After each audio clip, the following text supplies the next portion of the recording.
know my name. Diamonds in my teeth, I got a lot of shine. Running up the number, that's a lot of crime. Try to take it from me, must be out your mind. I'm big time, lot of slime. Smoky in the air, that's a lot of pine. Pockets running over with the dollar sign. Try to take it from me, yeah. Oh, big time, big time, big time. Welcome to episode 282 of Fourth and Jawn. I am Gail Saunders here with Evan Hollywood Hearn, Mr. Mal in the building, and Prime.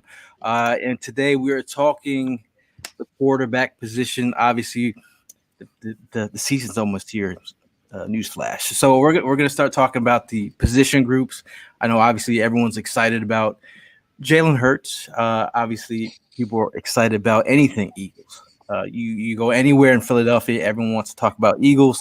Everyone's forgot about the Sixers, F the Flyers. In the Phillies, it's the kind of thing you put on TV, but they're on a streak right now. So, but the Eagles are back. Eagles are back, baby. And I feel like they're, they have the right quarterback right now to right the ship. I'm going to say, like, right now there's a vibe going on in Philly. In this locker room, I feel like Jalen Hurts is commanding the ship, and right now it's a wait and see. But I'm feeling positive as we go into this this position here. How are you guys feeling, Ev? I mean, you laid the groundwork right there, Gail. We got football right around the corner. I could start to smell it. You see little glimpses of practice that pop onto the timeline. It just gets you excited. But I think that we're going to be going through this entire team position by position and just breaking it down with pretty much every single guy on the roster. And obviously, quarterback is the most important position on the football field. So we got a lot to talk about tonight. And honestly, when was the last time we haven't had a polarizing quarterback in this city? I really am at a loss for the last polarizing QB. What was the last time everybody was on board with one quarterback? And the vast majority, bro. I know. Never. That's what I mean. When did never in the history? Are you going to get us to mention the name? You guys don't want to mention the name? No, come on. What's going on? Who? Look, you say Heavenly Father right above you. Who? That ginger dude that broke the locker room at half from day one. Stop. Don't start. Don't start. Right? I ain't think so. I ain't think you was talking about him. No. I agree, man. I'm excited. We're close to the football. But talking about Jalen, I mean, hey, he's the man. He's in that position to go ahead and lead, ride it out. Like Gail said, he's taking control of the ship. He looks good. Seeing him in person for the past, couple weeks in the last few months and all that stuff, you see that he's bulked up. Like, he's getting in shape. He's ready to go. Seeing some of the pictures the other day of when he first came into the league to how he's looking right now in OTAs, you can see the difference. He dedicated himself into becoming that better quarterback that us fans have been asking, making sure that he's going to go ahead and spend that quality time on getting better at that position.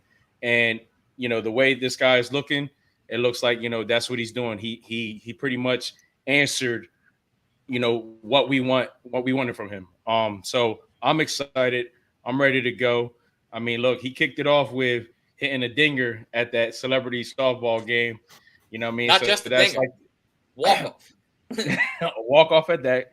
You know what I mean? And I'm ready to go, man. I'm ready to see this kid go to work because he's got the weapons to go ahead and do it. He's got the weapons to prove that, he could be that guy. Yeah, absolutely. I mean, you can't go 17-0 if Jalen Hurts ain't that guy. You feel me? It's not possible to go undefeated and then win a Super Bowl.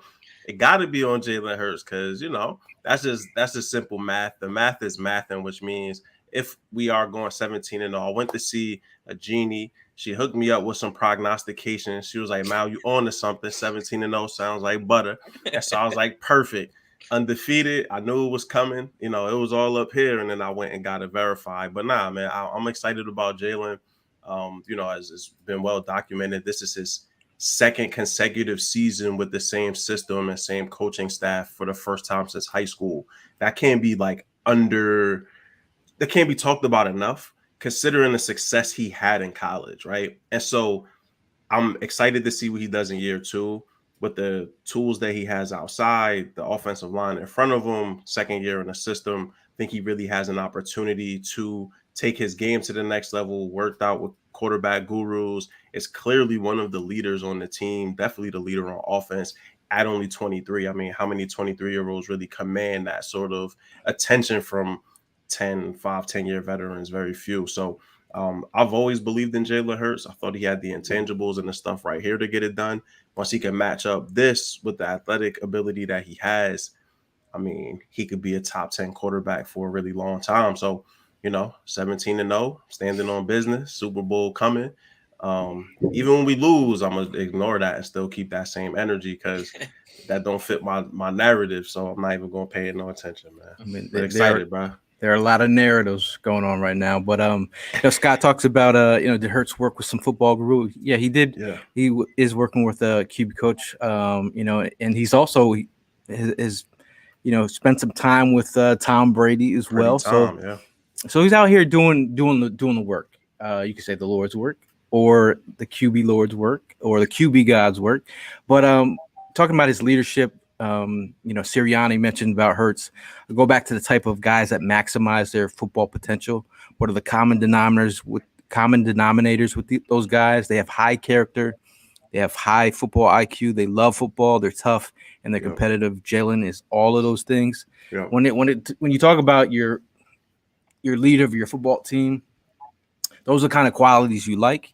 We talked about the chemistry. This is before he was even a star, before when I was, had gotten word that like his relationship with Quez Watkins was super tight. You saw that translate to the field. You see his relationship with A.J. Brown, which is an off the field relationship before it even blossomed here. Because of those relationships, he's going to have an opportunity to have some really good weapons to throw to. You talk about Devontae Smith. Being that 1A or that 1B to AJ Brown's 1A, but I feel like he's got weapons to succeed. I think overall, I mean, the expectations this season for me for Jalen Hurts is, I just feel like he's got to get into that groove. When you're in the Matrix, when it slows down and you're dodging bullets and it's everything, you're not looking at the red dress. You're like, nah, you're super focused and you're not taking the cheese. Once he gets comfortable and it starts firing on all cylinders, that's when I'm like, okay, he's made it. He's there. Obviously, I'm going to keep it 100 as always. It's a wait and see. You have to show. You have to prove and show, and he's got the opportunity to do so. So, I mean, what are your expectations for Jalen this season? I mean, personally, for me, I expect him to take a huge step forward. Everything that you guys have said already, obviously, he's bulked up. He's been putting in a ton of work this offseason. But I think the one X factor that lies in Jalen Hurts is that he's just completely locked in on football, man. Like this is what he eats and breathes and lives is football.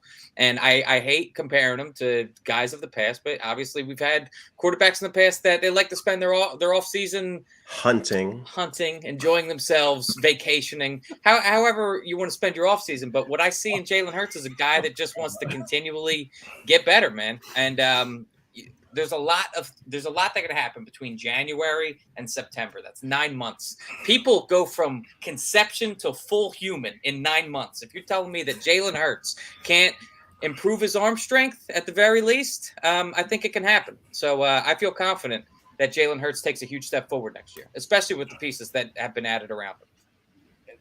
That's the key thing for me. You guys know that I was like really big on that.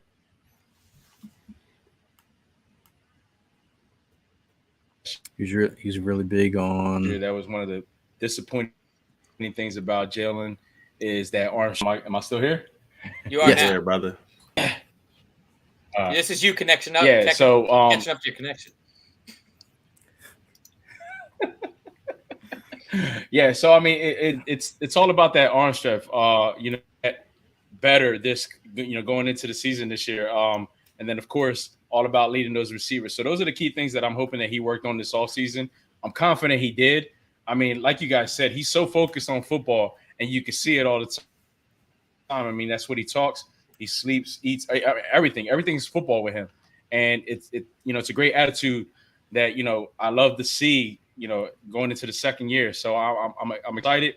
And development that I'm hoping that he definitely focused on this offseason is going to come out, and he's going to show it, and that it definitely paid off on dedicating himself to getting better and becoming that quarterback. So those are my expectations of him, and just making sure that he's got that arm strength and leading those receivers this year. You put those two things, in combination with with the skills he's already has. Yeah, I really see him going a whole lot further this upcoming season. Yeah, I mean, for me, I was never really on the Jalen Hurts doesn't have the prerequisite arm strength to be a successful professional quarterback. For me, it was less arm strength and more timing. So, like Prom, you mentioned leading receivers, the touch that he has on the ball in the short to intermediate, and then also just making sure that his lower body and upper body work in sync as he's throwing passes, right? That like a lot of times there are very few Aaron Rodgers or Pat Mahomes that can throw and not be in sync, right? That a lot of times your body just has to be working as one. And so, when the pocket broke down, his mechanics broke down. That's just natural. You go back to who you are as a player. And so having that additional time to work on footwork, technique, arm angle releases, like all of those things, I think will go a long way for him. He's the unquestioned number one coming in this year, so he doesn't have the same type of speculation surrounding him, which I think is super helpful. I mean, coming into this season, I was always on the 4,500 total yards, 35 total touchdowns kind of space, just because of his ability to run and throw.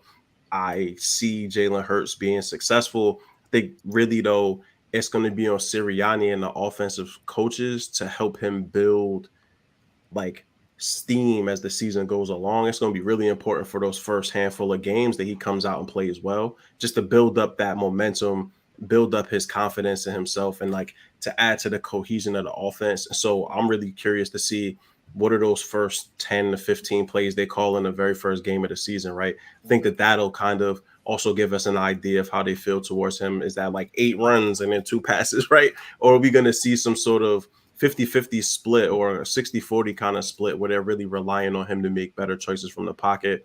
But I'm excited, man. He's only 23. Like I said, he's locked in on football. You don't see him out partying. You don't see him out doing a lot of the extracurricular things that oftentimes you might see a young dude get caught up in once they start making a little bit of money and get a little fame.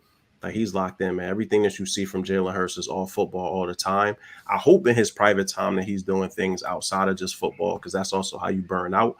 But I'm excited, man. I've always been excited. He is serving up crawfish out in Philly. So I believe it was Philly. I saw a photo on the timeline. So he's getting out there doing some good. Yeah. Now Jason from Iowa chimes in and says the expectation for Hurts for him: be smart, don't force it.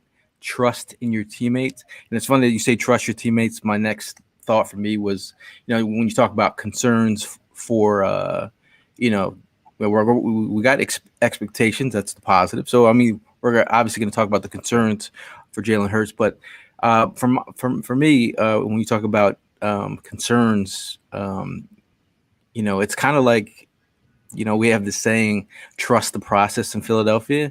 And it's trust the pocket. You got to trust the pocket and stay in the groove when you're there. Like if the passing lane's there, obviously he's got that ability to, break a run, get out there and make some noise with his legs. We know he has that in his game. That's the thing. I know he has that in his game. He's got over 1,000+ yards rushing in the last 2 years. That's kind of come on, that's a lot of yards. But I want him to progress as a passer. And obviously, I mean, you look at who has the longest throw in the NFL last year, passing 91 yards to Quez Watkins. That was by Jalen Hurts. So, I mean, he can go deep.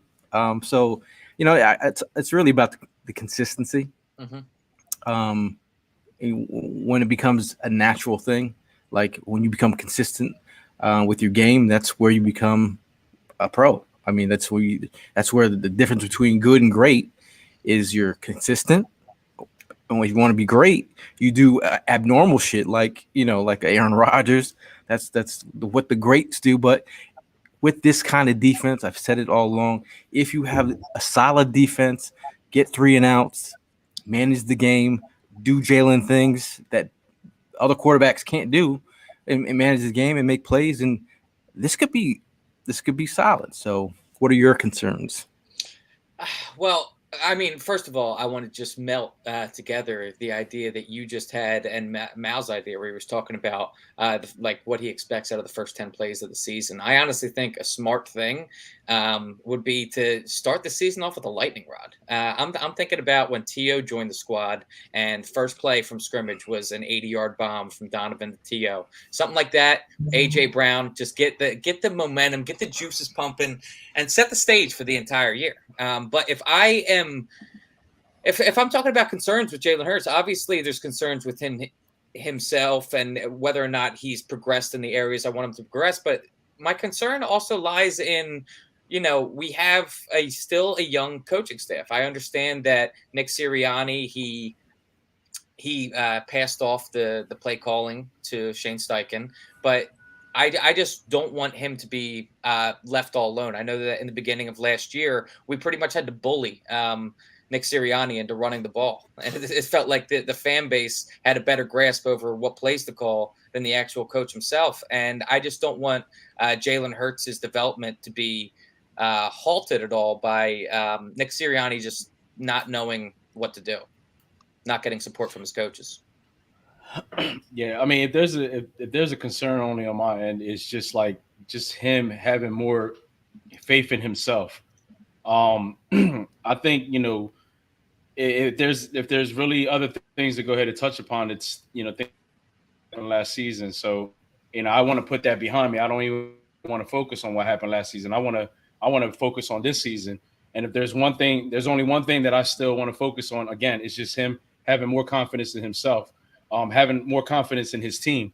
Again, he's set up. He's got the weapons. He's got one of his closest friends on the team. He's built a relationship with all these other guys, doing these little small events to keep them, socially, involved with each other, that type of stuff. So that would be my only, concern going into the season. As the season goes on, then maybe, hopefully there ain't nothing to be concerned about. Hopefully he ended up finding a piece of the puzzle to bring it all together, and it'll show out, out on the field. So I mean, that's the only thing that I would honestly be worried about.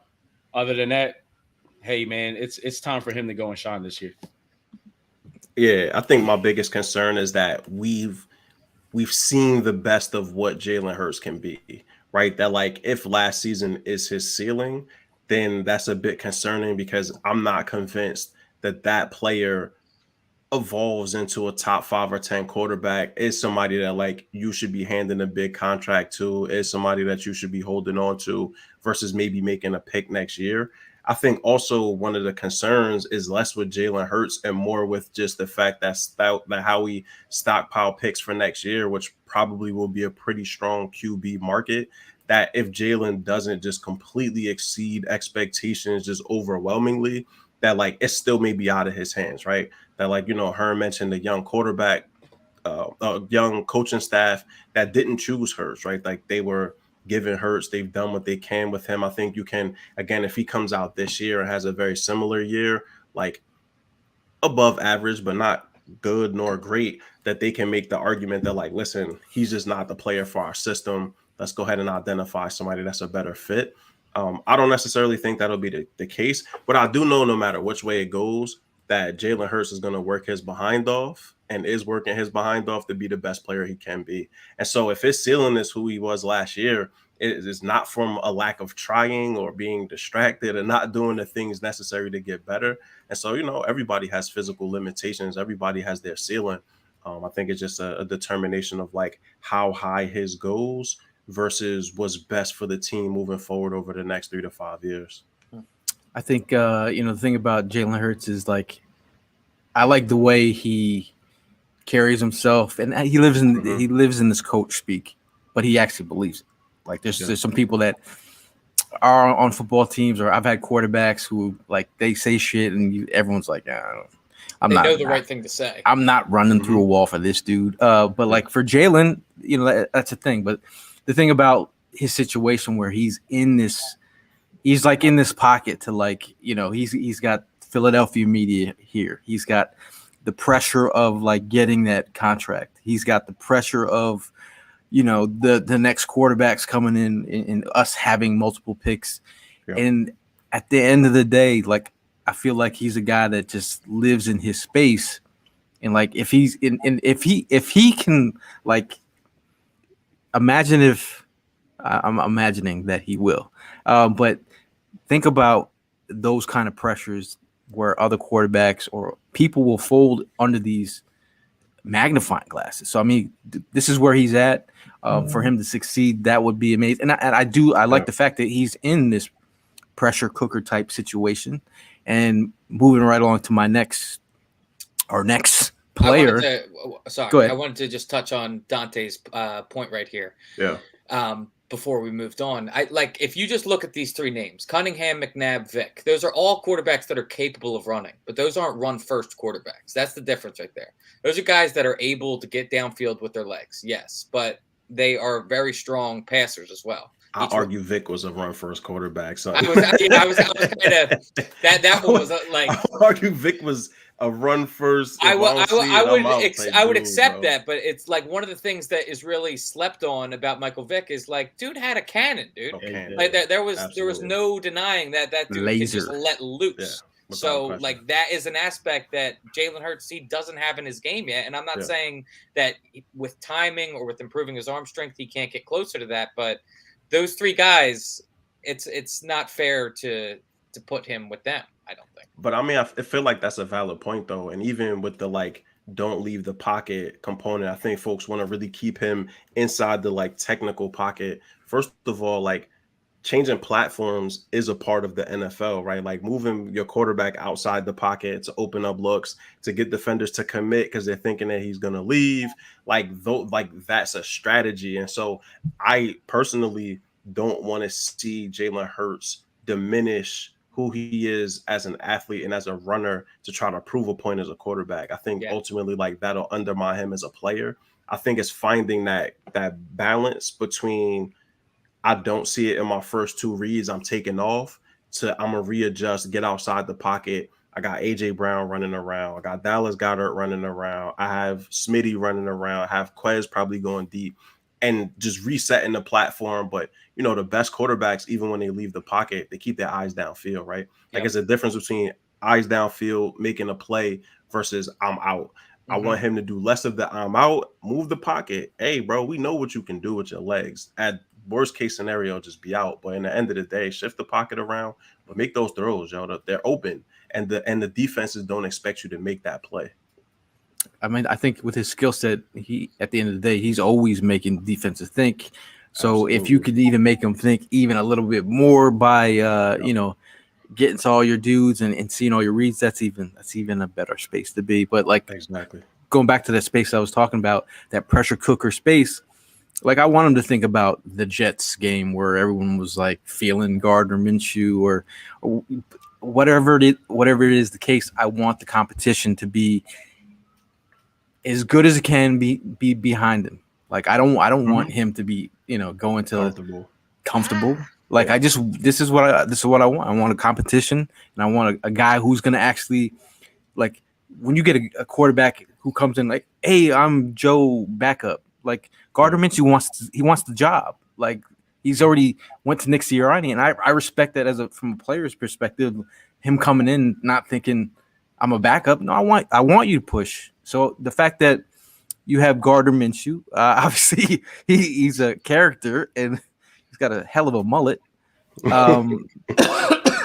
He's a guy who's over his career. He had one solid good season where he put up some numbers and really had a little radar going on. And the fact that you got him in here to compete, you're only as good as your depth. And I feel like Gardner Minshew, my expectations for him this season are really to come in here and compete. Like I really want him to push Jalen Hurts. Like, obviously I'm not you don't want any, thing to happen to Jalen Hurts, but having a backup like Gardner Minshew is, a guy that can win a couple games. We saw Jalen Hurts go down with an injury to his leg, and he came in seamlessly, did his duties. I remember Prime very, very, very excited at that Jets game next to me. He very excited. I remember hearing leading receivers.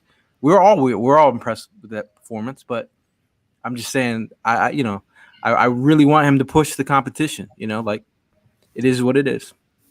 I like from the point that we were just making, where Jalen Hurts, we have a guy that is coming in here in Gardner Minshew that is giving him, I don't want to say a run for his money, but he wants the starting job. Like, is that overblown? Like, no. I think that Gardner Minshew, I don't doubt that he wants a starting job in the NFL, but if I'm looking at him as the makeup of Gardner Minshew versus Jalen Hurts, I don't see the same type of mentality where I was describing Jalen Hurts as, he's football, eat, breathe, lives football. Gardner Minshew's a guy that has fun. He's a good talent, naturally talented second string quarterback, but is he a starter in the league is kind of my point. I don't know if mentally he is willing to put in the work that Jalen Hurts, I feel like, is willing to put in the work. That's you'd have to be on the practice field to see his. I would, yeah. I'm 100% speculating right now. I mean, I think he's his character. He's loose and has fun with it, but the fact that he's wanting to start and asking the question, like, is there, like, at the end of the day, you want someone like Josh Rosen wanted to start. Yeah, I was gonna say, but he's not Josh Rosen though. I don't get into all of that, bro. Like, you asking to start knowing that you got a legitimate bona fide dude in front of you. Like, what does that even mean? Like, for me, like, you're not quarterback controversy. That's I personally didn't even like that he did that. To be real with you. Well, I mean, like if you're a competitor, right? Like. You compete with your game, bro. Like if you're better, you shouldn't have to go. How many you went to your boss and be like, I'm better than him. I need to be in front of him. But or you get behind off and you get promoted in front of someone. Which way was you moving? If you're a player, you're gonna go to your coach. You're like, you never been, you play football before. You never went to your head coach and been like, never, bro. I just never work dudes. I dog dudes, son. I ain't never asked my coach to move me ahead of somebody that's better than me. Are you crazy? Not one time. But I'm not saying him. I'm not saying he that's went in there to like behavior, bro. I ain't really care for that personally. I get what you're saying. Like, but listen to what I'm saying though. That like the fact that he's in there to compete. I want someone to come in here and compete, not like lollygag and be like. Well, he definitely does that. I mean, he definitely comes into that locker room as a competitor. I mean, look, you brought up that Jets game. Yeah, I was very excited to see that dude play, man. He led the wide receivers. I mean, it was just at that time where it was just the expectation you wanted from our actual quarterback. He went down with a minor injury. You got that opportunity to see this guy come in, see what he's all about. He definitely gave my respect. I agree with Maul. I mean, you don't go doing that. Like, I looked at that. I mean, look, let's just look at it this way. That's like, I'm a boss at my job. What I mean? One of my coworkers goes to my actual boss and tells him that, he could do the job better than me and stuff like that. Yeah, I'm going to feel some type of way. So I can understand, where Maul's coming from on that. Like, so I get what he's saying, but then I get what you're saying too. The competitiveness, yeah, by all means, come into the team with, being that competitor, come and compete with me. You're gonna get the best out of me, just like I'm gonna get the best out of you. That's at the end of the day. That's really what I'm saying. Like, and that's why my expectations. I want you to be that dude to make Jalen push, and that's Jalen's my dude. But it's I want this dude to be behind him to push. I don't want what's his name? Who was behind Carson Wentz before we got Nick Foles? It's Tutty Sutty. Yeah, like he never got to that point where we were like. You know what I mean? He never got there. So like Nick just whipped it out and be like, look. But that was also to placate to Carson Wentz's ego, right? That like you couldn't have a dude. The minute that we got somebody that was actual competition for Carson Wentz's career caved in. And so like you also gotta know, am I wrong? Jalen Hurts joins the football team. You won't let it Carson Wentz's career caves in. And so I'm just saying, is that just happenstance? Did it happen that way? I don't think so. I don't don't disagree with you, bro. Carson, you got anything?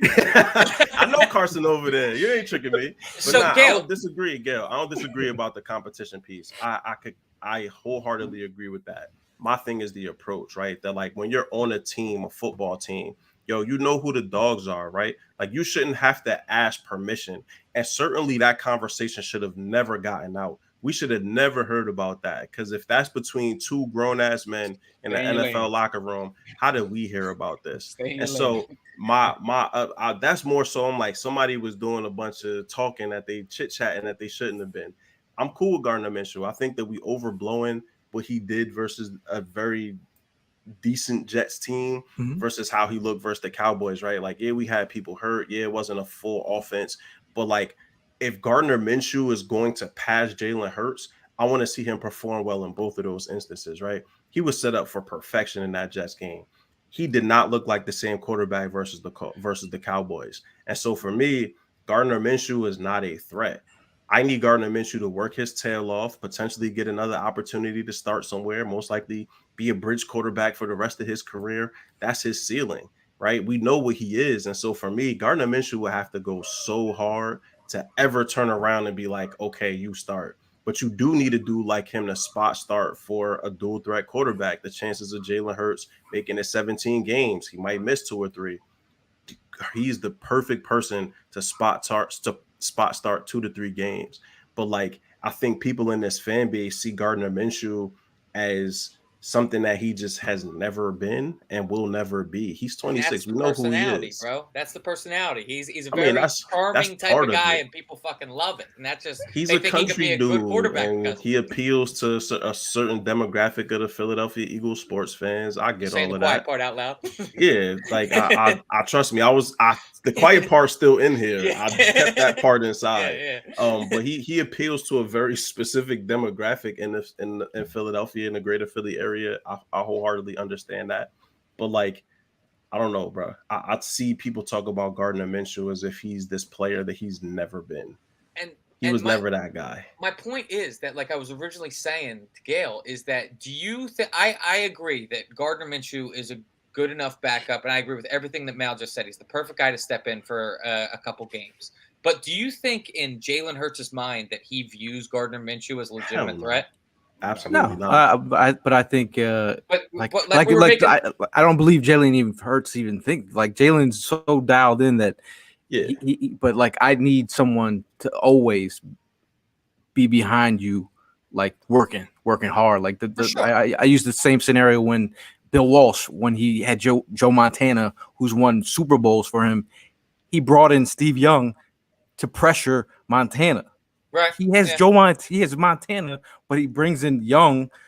Like you're gonna mess with Joe Montana. The guy's already won you Super Bowls, but he did that on purpose to bring the best out of it. And then but Montana wasn't 23 years old. No, but I'm saying in terms of competition wise, he didn't want his quarterback to sit here, and have somebody like I just like there's competition, and we're just talking. No. I get that. I love competition, bro. I love competition. Like, can we just take a step back in the time machine a few months here? I mean, I remember a few months ago, all the conversation was about let's trade for Deshaun Watson. I'm just looking for those commenters right there that wanted Deshaun Watson so bad. Because traded he's been keeping that one first round. I was keeping that one locked and loaded because I was adamant about not talking about that shit. Man, and people wanted that show after show. Let's talk Deshaun Watson. Bro. Evan, do you even think he's going to get a game in this year? I don't think he's going to get a game in, period, bro. Now, spicy down there. Now, I mean, if I'm talking about any concern, I mean, we did talk heavily about Gardner Minshew, but did we talk about like did we talk about did we talk about concerns? Like there's no like. I have no concerns about I just want my backup quarterback to like push at the end of the day. If he doesn't bring anything to the table, that would be a big concern for me. I think, I mean, the thing that you like to see, like he's also going to have the same weapons to play with as Jalen Hurts. So it's a win-win for everybody. This is the Philadelphia Eagles. So, I mean, again, and going to Mal's point about just the way that how Like I won't take what people. I know what Mal's talking about and how he's viewed as like some kind of like savior or something in a sense.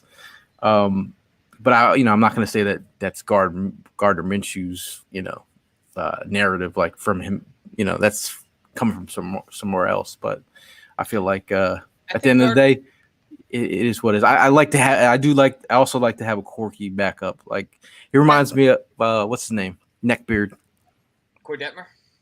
Corey Detmer, a little quirky dude. Yeah, like that's the thing that like I think that more people get infatuated with the personality of Gardner Minshew and let that kind of alter their opinion of his football abilities. I'm not sitting here saying that Gardner Minshew is a trash football player. Honestly, I think that Gardner Minshew is a solid QB2 in this league. But he's not a QB1, and there's a big difference between the two. Yeah, I mean, my concern is that he's a backbiter and attempts to cause friction in a situation where in his mind he may think he's better than the incumbent starter, but reality says otherwise. I don't think that's what's going to happen. But coming out of that situation where he goes to Sirianni, they have this conversation. I'm still on the stand, like who divulged this information, right? How does this come to the light?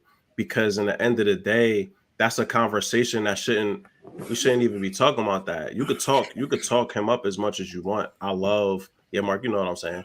But I like Gardner Minshew as a player. Like he's the type of dude that gives everything he has. And so again, what Ev said, I think he'll go to a team. Somebody will pay him some money to be a bridge quarterback.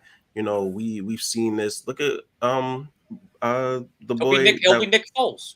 Foles, you seeing dudes get a second chance. Yeah, right? but Teddy Bridgewater, right? Like all types of dudes like that. Winston. So I don't have. Chase Daniel made $100 million. I think Jameis Winston is better than Gardner Minshew, but just in the end of the day, my only concern is that his feeling that he deserves to start becomes an issue in the issue in the lockout. Are we talking Malcolm's concerns or Gail's concerns right now? I'm talking about mine right now. Like you talk about the NFL. Like it's not the most competitive league in the end. Like that's where every guy on the field should want to start. That if you didn't think that way, Gail sounds like he's about to buy a Minshew jersey. I'm just saying, like, what about Mark Sanchez when he was housing chicken fingers on the sideline? I would be mad if any player on this team didn't go to their coach and say, "Yo, what can I do to start?" That's a different question, different scenario than going to your coach and saying, "I deserve to be the starter." That is not. Did he say? Did he say he deserved to be the starter? He didn't ask him, "What do I have to do to start?" If that's what came out was that Gardner Minshew went to the coach to say that he should be the starter. That is not a question. That's an opportunity. Saying, what's the gap between me and the leader? We have the actual quote. What do I need to do? You're talking like you got the actual quote. No, I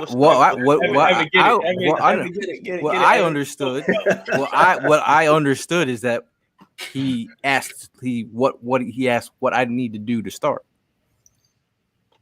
So the quote here says that he asked to be Philadelphia's starting quarterback after week 13. Alshon's still giving out Fawcett. When he was Jacksonville's quarterback, he said being a number 2 is not an option. And then after week 13, he asked why he couldn't be the starting quarterback. Hold on, but now I'm seeing a different report. So now I'm seeing January 7. Minshew reportedly asked Sirianni what it took to win the Eagles' starting quarterback job. Then that's what I've been talking about.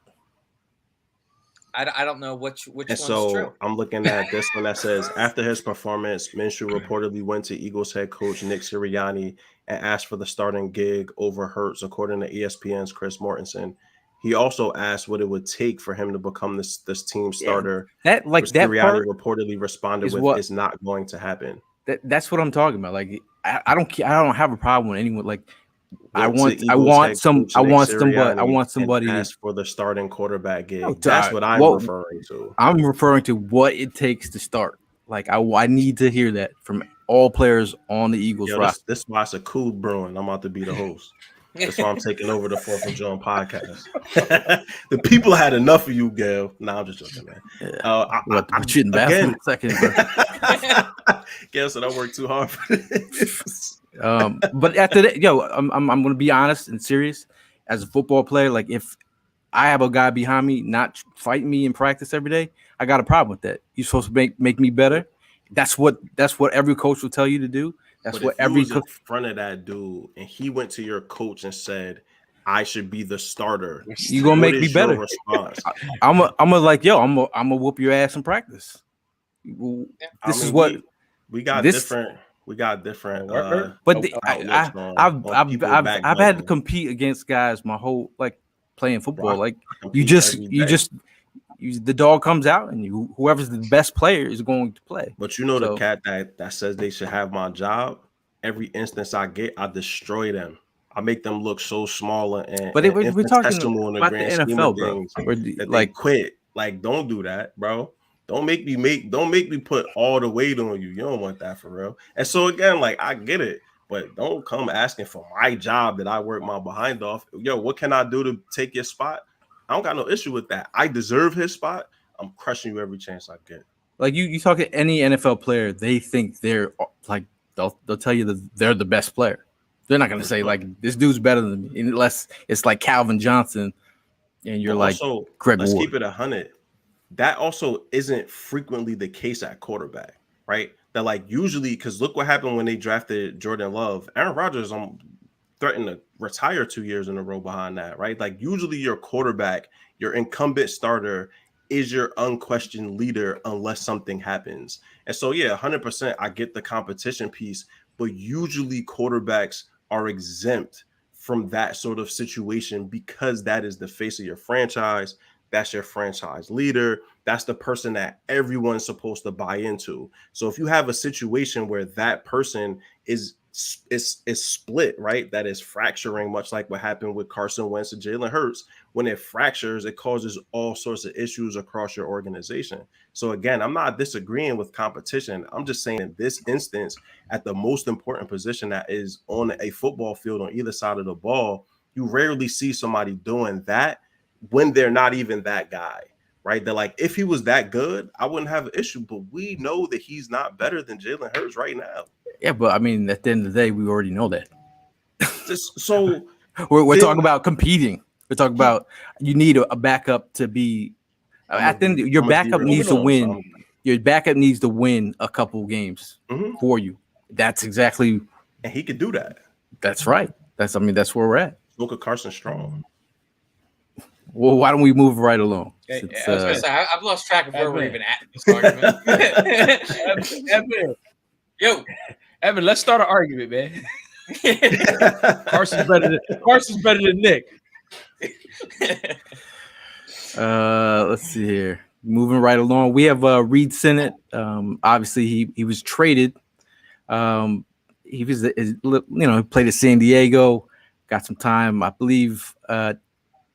Miami Dolphins. Yeah, I like how you say obviously, like as if I bet you most of this fan base don't even know who Reed Sennett is. he's got a great look here. I mean, he's got the size. I mean, at the end of the day, like, he's a camp body at this moment. You're hoping he becomes something. They think they see something in his game. He's going into his second year. I think for me, this is his college stats. Yeah, I mean, for me, I'm more intrigued about Carson Strong than I am about Reed Sennett being our QB3. Yeah, I wouldn't mind hitting the skip button on this one then. Reed Sennett doesn't really do anything for the pulse there. I mean, Carson Strong, Carson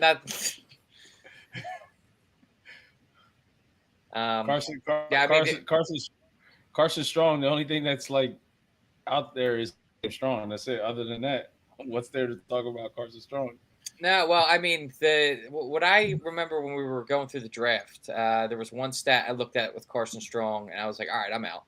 And I think he had negative 280 something rushing yards last year. And my man just gets sacked over and over and over and over and over again. He kept on hitting on that. You're right. Yeah. Yeah, the mobility is not what he was potentially going to get drafted for. No, but he's definitely got arguably. But he got drafted. So I mean, he got drafted. It means something. So he's got something. Undrafted. He didn't get drafted. He went undrafted. Oh, I'm sorry, undrafted. But he got some good guaranteed money for an undrafted free agent. So for sure. I mean, he got put on the thing about Carson Strong's game. You like his short to intermediate accuracy, the arm talent. He's got a strong arm. Yep. You go back to his high school days, his knee. You know, the one thing, I was at the Senior Bowl with Jimmy Kempski, and I said, "What do you think about Carson Strong?" He's like, "Yo, that knee's shot." Yeah. You know, he went on and played on a bad knee for a while. You know, prior to his senior year playing, he was injured. So he was like the highlights I know Evan was talking about. He was a sitting duck, like the National Geographic movies where you see the antelope getting killed by like a lion. Like that's what Carson Strong is in the pocket. Like he's going down. You even call him an antelope. I mean, like or maybe not even antelope. He probably hippos are pretty fast too. No, hippos can move. You gotta move if you're fucking. What's a slow giraffe? Giraffes are pretty damn fast sloth? too. Sloth Yeah, is a good sloth. I got sloth in the pocket. That's the only thing I can think of. No, but I mean that's real bad. Like the thing is, the reason why he slipped so far and he didn't get drafted, people thought he was going to get drafted in the 3rd to 4th round. That's where a lot of people had him. Yeah. It was the injuries, and also he didn't interview as well. That was something that got out. I know Greg Cosell had mentioned that he heard that he didn't interview well. I don't know exactly what that is and what, but hey, I mean, potential. I mean, we're talking about QB3. If he grows a mullet, could work his way into QB2. I mean, it's got to be the knee, right? That's the reason why he didn't end up getting drafted. I like Carson Strong as a player. I mean, I think for him, his game isn't predicated on athleticism. We've seen statuesque-ish quarterbacks be successful in the league. Fewer of them now than like back in the 90s for sure. I mean, low level of expectations, right? That if he can do something, be QB2 for a couple years before the knee goes to hell, I think that's well worth it. UDFA is all gravy. UDFA is all gravy in my opinion. If you didn't spend a draft pick on it and you can get anything out of them, that's a win. Yeah, didn't have to spend a ton of like guaranteed money for them. They were able to a warthog. If they dying, if they threaten. All these animals are moving, but sloths under attack don't care, bro. Do I need to bring back the other banner?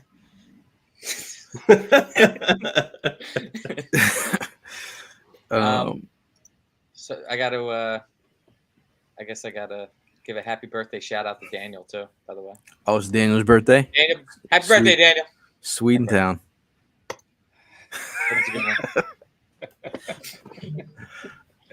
Shout out to people that are in the chat from like all over the place. Sweden. I know Bob's from Australia. We got Mark from. Is Paul Oregon. Around? Isn't Bob's from Great Down Under.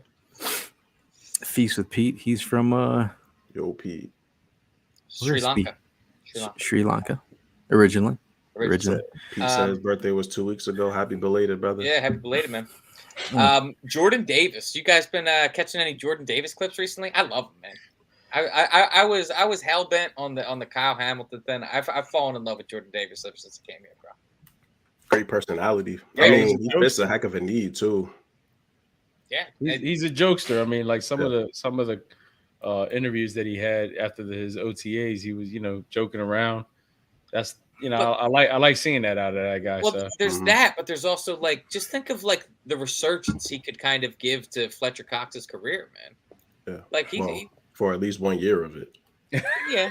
Hey man, nonetheless. I just like the fact that he's going to do the dirty work, and he's already that mindset he comes from at Georgia. Like I went back and was watching his combine interview and just talked about like none of the guys on that defensive line at Georgia saw themselves as like better than the rest. Right. So obviously they all had to play their role for each of them to eat. So like that kind of mindset, especially as a young player. I mean, and he's got the size to back it up. Mhm. Or I mean, you know, at the end of the day, like I hope he's just, I think teaming him up with Javon and Fletcher Cox, and then you don't even Milton Williams, like Milton, bro. Yeah. there's just a lot of talent on that monster defensive line, front. man. It's a monster line.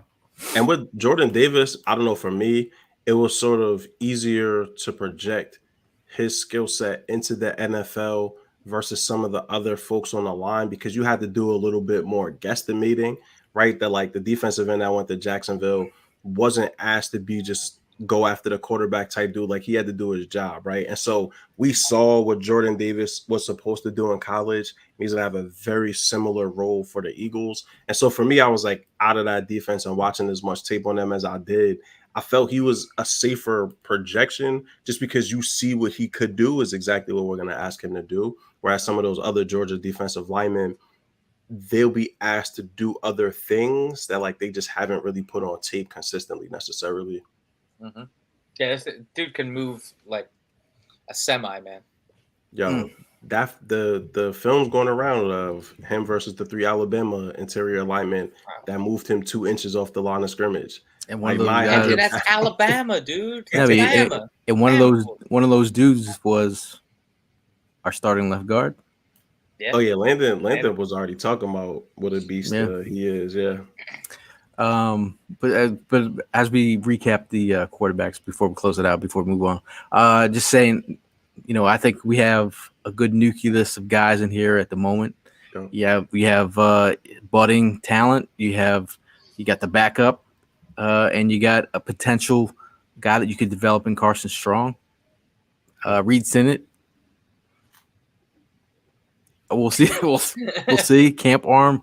Yeah. We'll see. But you know, thinking about I mean, it's pretty tough to not think about Jordan Davis because he's just so great. But just thinking about people that are doing great in the community, the Slays.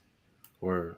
I'm in New York City. I didn't get an opportunity to bring with me something that the Slays have sent out. So the dudes are going to do an unboxing.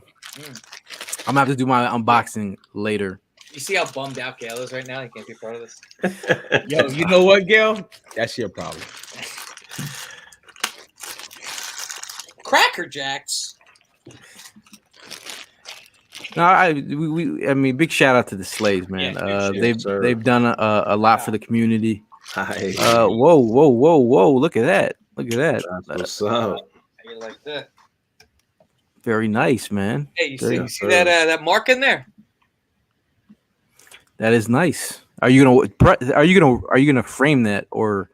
Well, you see, now I have an influx of signed jerseys that I never used to have before, but I've gotten the Kelsey, the Devontae, and the Slay all signed within a month.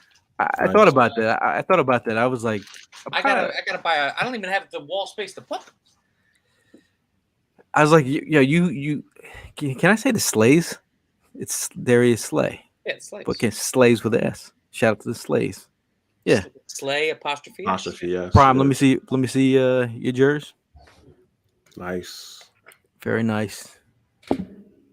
Yo, Jennifer Slay has been doing work out there in the community. A lot of people have been, she promised a lot of people jerseys, shipped a lot of those jerseys. So if you haven't got yours, you'll probably get yours soon. Came to the tailgate that day. Shout out to her for showing up in Tampa. But now she just has to show up in Philly. But yeah, hopefully I'll get mine soon. You're not even. I mean, we're also kind of.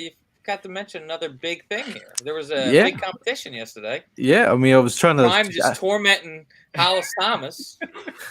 I was trying to segue in there. That's like meme worthy right there, honestly. Like, that should be a meme. We could caption this. That could be a caption this on the 4th and John. That might just be the picture for the episode, honestly. Yeah. But shout out to Prime, and shout out to the charity work that you guys all did out there. I know you guys raised a ton of money in this charity flag football game. Yeah. Dave, man. Yeah, Dave Schrader says thank you to the 22 members of the media, 10 members of our 4 nonprofits, the Eagles legends serving as coaches, plus cheerleaders, Swoop, and 1 Eagles insider, Dave Spadero, for coming together to raise $36,000 in the 7th annual Pick Energy Media Charity Football flag football game. And yours truly, Prime, representing Primo. Yeah, that was it was a great time, man. Shout out to Dave Schrader for the opportunity to go ahead and join the a good event. I was definitely able to represent one of the best charities out there for the CHOP Hospital. I've been dealing with CHOP for quite a bit of time. Shout out to Sophia. Sophia, way back 5 years old at the time, she was diagnosed with leukemia. So it was all about supporting her, and then I stuck with it for so many years. The company that I work for kind of like backed off of it, but my support to her, to the charity, definitely never stopped. I was always trying to find a way to get back into it. And then, being able to represent yesterday at the charity game, and then knowing that I was going to go ahead and play for CHOP, it definitely hit off. I mean, it was like a perfect scenario. It was a great time. As you guys can see, I had a great time with Hollis, man. Yeah, that dude, hands down, a big bear. And it was just like, we were having a great time just breaking balls with him. But he definitely, there was one time that I even like squared up with him when he wasn't looking, just to look like I was, coming at him. But yeah, it was fun. Did he see you behind that photo? What's that? Did he see you? I posted it. He reposted it back in his story. He laughed at it. But listen, honestly, what was also great about yesterday, I finally got to meet Fred Barnett, bro. That was a moment right there. That was a moment, man. I went up to the guy, I told him it was an honor. I've been finally got to meet him, and then it's even going to be more of an honor when I beat him. But that didn't happen. We didn't come up with the W. Who was your coach though? Jason Avant, man. Shout out to Jason, man. Jason was, he was definitely coaching us through it. He was getting into it. Me and him had a little collab, breaking balls with Hollis. We were really getting under his skin after a while. But it was fun, man. It was a great time. Shout out to everybody that was there. Definitely shout out to Dave Schrader for giving us the opportunity. Met quite a bit of people on social media, people that are involved in CHOP, NRG, Telemundo. You had people that were there from WIP, a lot of Twitter people, guys that I've seen for the first time in person. So it was just like the whole collaboration, the whole interaction. It was a great time, and I'm looking forward to next year. Say Telemundo again. To you, Prop. Telemundo. Say it right. You got to say it right, man. Yo, it's not often that someone makes Prime look small, bro. I mean, if you ever see pictures of us at the tailgate, Prime's always making us look like dwarfs, and then you got Hollis Thomas out here making him look like a little child. Hollis is a beast, man. He is a beast. Yo. It was great. Oh, shout out! The other person that was there was Willie T, man, one of my great linebackers from back in the day. William Thomas was in the house; he was one of the coaches as well. But yeah, it was great, Yeah, Fred Barnett. That you were excited to meet him. He did a podcast with us back 3 years ago. Yep. Yeah, he's a funny dude too. Freddie Barnett is he's quick with. I wasn't expecting that when I met him. I was like, oh, you got jokes. Jason Avant, man. He's one of those dudes, man. I'm glad that he's getting a lot of credit these days. He's out here coaching flag football teams. He's getting love from Brandon Marshall, Deshaun Jackson, and LaShawn McCoy. I think he's getting his flowers. But this we're gonna start profiling all these position groups. So look forward to the next one. What position group you guys want to do next? You want to alternate offense and defense, or you want to like jump to running backs and just go through the whole offense first? Or do we just wait for the next person to go to the coach and tell them that they're going to go ahead and let's do that. Maybe so Boston's Boston's got kicker, is the asking next to back get kicker. more time, more Don't playing worry, time. me and Evan will sit back and let you see. We'll moderate. I think we should just go right into running back would be nice. Yeah, makes sense. Because I know Ev's got a lot to say about Miles. It's our turn. It's our turn, Evan. Here we go. Let's just say I probably won't be receiving a signed Miles Sanders jersey anytime soon. Never say never, bro. Maybe he likes spicy talk. Maybe that's what he's been missing. Maybe. So hold on. Before we log out, I just want to ask y'all this question again. I posed this to the people in the comments. So y'all were having a conversation. Well, we were having a conversation around, would you rather get elected to the Hall of Fame or would you rather have multiple Super Bowl rings? And so I was the only person that said Super Bowl. I'd rather be You're also a role player on the team. Yeah, that's cool. I'd rather be really good, end up in the Ring of Honor, but have multiple Super Bowls versus individual accolades and being in the Hall of Fame. I was just curious, like why y'all prefer the Hall? Well, simple math. He made like $100 million more than the role player. So if you look at not always the case. Well, who's going to if you look at how many people are in the Hall of Fame, what is it like? Wow. There's like 300 guys in the Hall of Fame that have ever played football ever. You're enshrined in that top 300. Versus if you're a role player, like there's been role players that nobody remembers their name and they've got Super Bowl rings. That does happen. Hall of Famers that people don't remember their name, bro. For sure. $100 million in the Hall of Fame, easy. Simple maths. But you know the wild part, I guarantee if you ask Larry Fitzgerald, will he take $50 million and 2 Super Bowls or $100 million and none, he would trade that bread in. Or be a Troy Brown. I'm curious to know what he would Troy Brown's a killer, bro. Yeah, I would be too. Troy Brown was that dude. Yeah, I mean I love Troy Brown. I mean Edelman's definitely got that role player and he's playmaker too, but he was more of a playmaker than Chris Hogan. Like that's who was the example. Yeah. Chris Hogan was a bad comparison. Yeah, I was surprised somebody thought that. Well, he got the rings. I think it's the rings. He got the rings. But the fact that he didn't really contribute. Like when you call somebody a role player, like that's the point you're saying. You're saying Chris Hogan didn't really contribute. Would you be proud about those rings if you didn't contribute? I'm not talking about a Chris Hogan type contributor. That's like the sixth. By the time we figured out it was Chris, when we were talking about I said it right off the bat. You guys like, oh, why do people look the same? I was like, that's Chris Hogan. Hall of Fame generational wealth. You could set up your own damn league with $100 million. $1 is generational wealth. Like $4 million flip right could get you to where you need to go. You could put on a Super Bowl play for like the next 100 years and make sure you get a ring. Everything. I think that was interesting, though. I didn't think you're gonna have that take, Mel.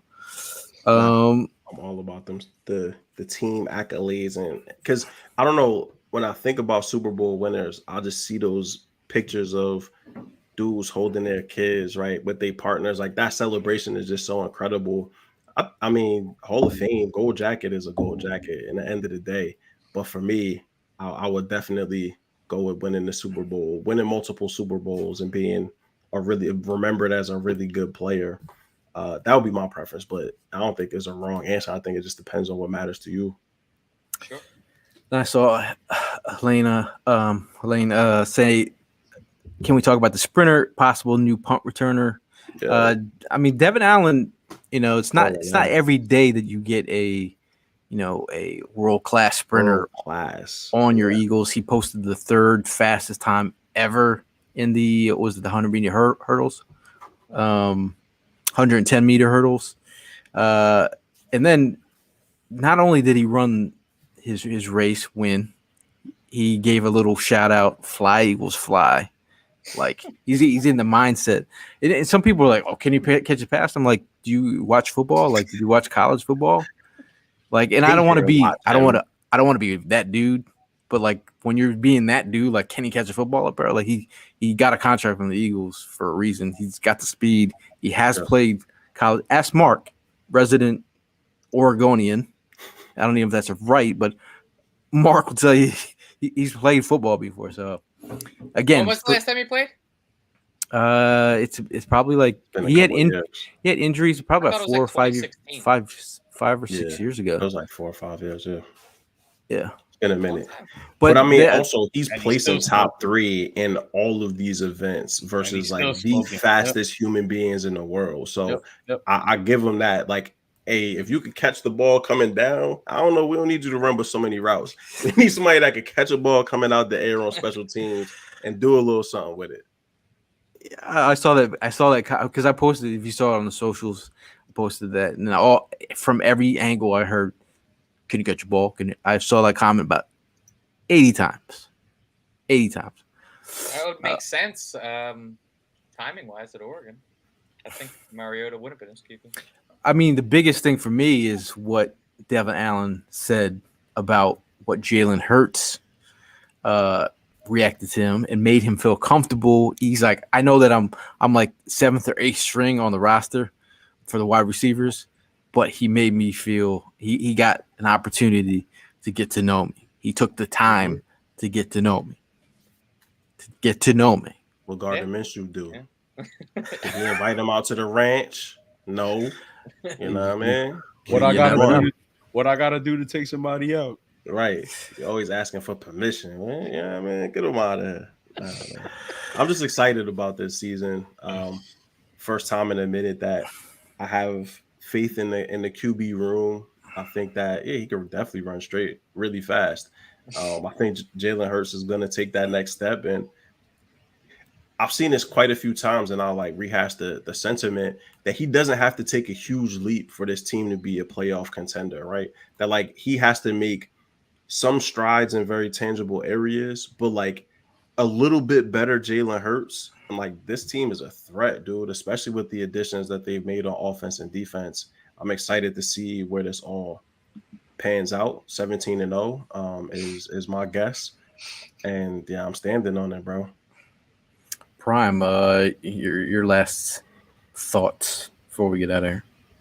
I mean, just to pretty much piggyback off of that, I'm excited about the season. You're getting closer and closer. More and more events coming our way, so we could be a part of and be around the Eagles as much as possible. You're getting a little spoiled.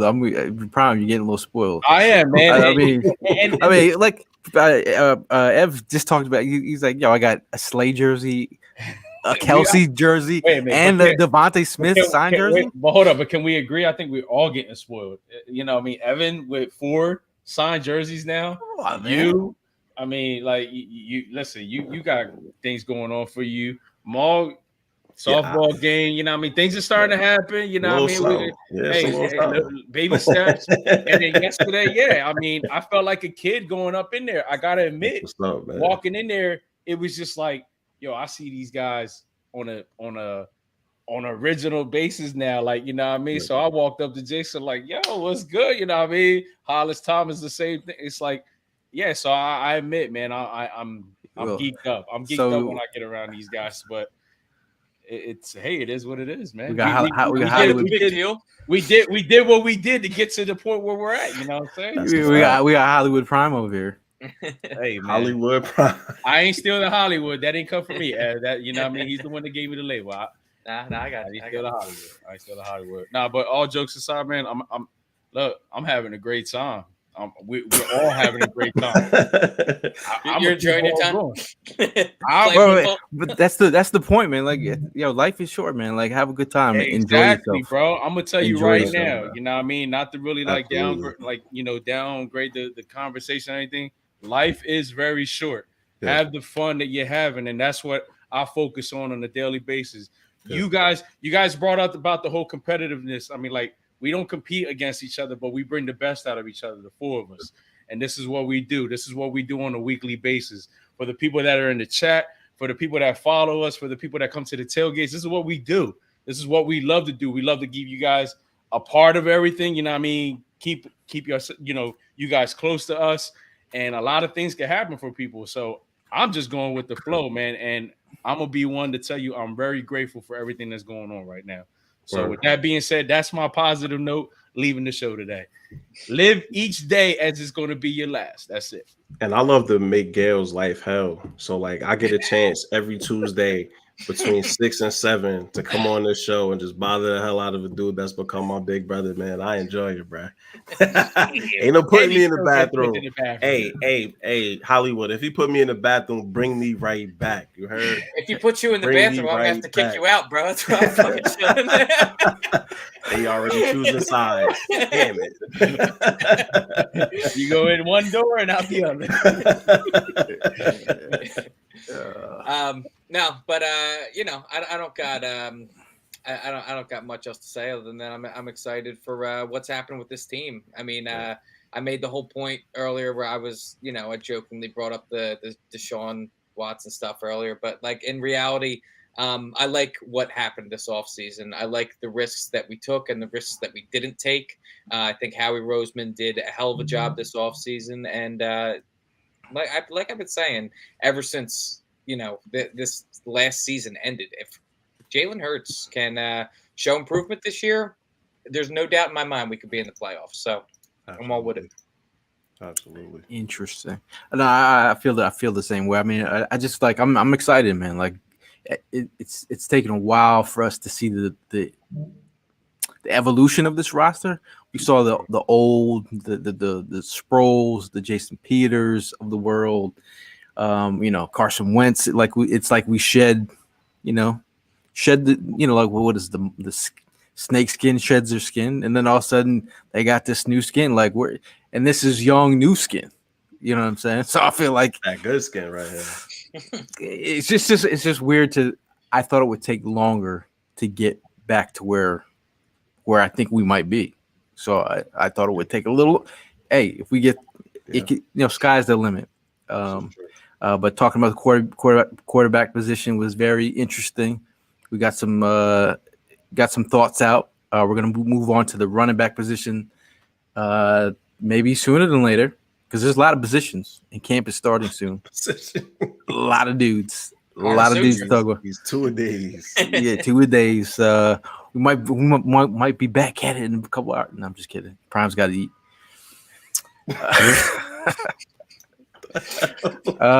But also, like, just talking about you know, life is short and everything. I just want to give a shout out to Jay Gleckner. His father passed away this week. Big shout out to you and your family. We're all thinking about you. And that is you know, it's important, man, to take care of your family. And that's all for us today. And as always, fly, Eagles, fly. And we'll see you guys in the next one.